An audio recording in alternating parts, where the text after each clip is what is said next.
As we know, the most favorable results for the BJP are still coming in from Gujarat, where the party is leading in 11 seats. And in fact, BJP leaders here now say that they are confident of retaining all the 20 seats that they won in 1991. Now with me is Shri Narendra Modi, who is not only the party's All India General Secretary, but is also seen as a staunch Keshubhai loyalist and was once called by the Waghela group as the de facto Chief Minister of Gujarat. Narendra Modi ji, ये जो हजूरिया और खजूरिया का divide है, ये गुजरात में कब खत्म होगा? इस चुनाव के परिणाम से आपको पता चल रहा होगा कि वो स्थिति गुजरात के मतदाताओं पर कोई प्रभाव नहीं कर रही है।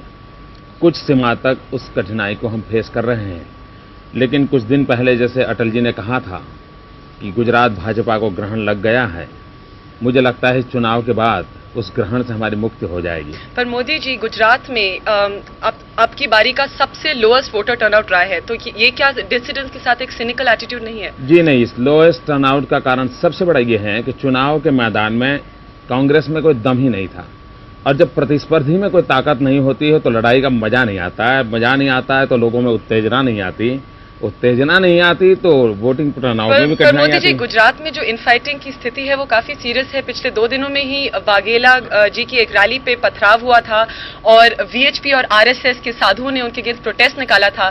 तो आप लोग गुजरात में अच्छा कर रहे हैं? आपकी जानकारी सही नहीं है। मैं गुजरात से ही आ रहा हूं, किसी रैली पर कहीं पथराव नहीं हुआ है।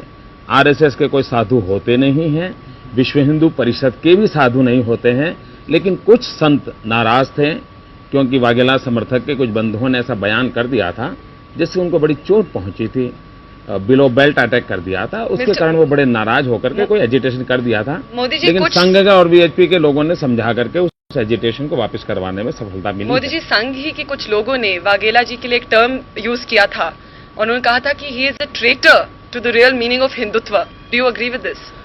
ऐसा है कि ठीक है, कुछ बार लोगों ने ये कहा है क्योंकि बीजेपी की सरकार जिस ढंग से चल रही थी और सितंबर की जो घटना हुई है तो बहुत गहरा आघात लगा है, लोगों को लगा है, कार्यकर्ताओं को लगा है, जनता को लगा है, तो ये स्थिति तो है ही है। केशव भाई जी का क्या रोल है गुजरात की पॉलिटिक्स? देखिए, इस पूरे चुनाव के ही वो जो स्टार कैंपेनर, और केशव भाई ने मेरी जानकारी के हिसाब से कोई 230 स्थानों पर दौरा किया है, और इस चुनाव के विजय में केशव भाई का रोल बहुत बड़ा महत्वपूर्ण है। He is only a leader nowadays in Gujarat. Is he going to come back as chief minister?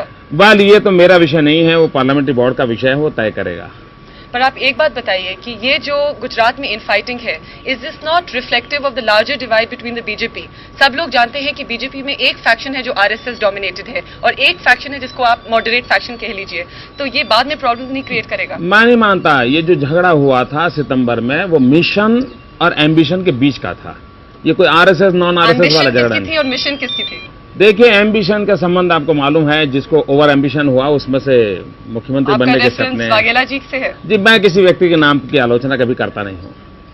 अच्छा, मोदी जी धन्यवाद। बहुत बहुत धन्यवाद Pranay ji. Pranay, Vinod, any questions for mister Modi? No, Barkha. I think you asked all of them, Barkha.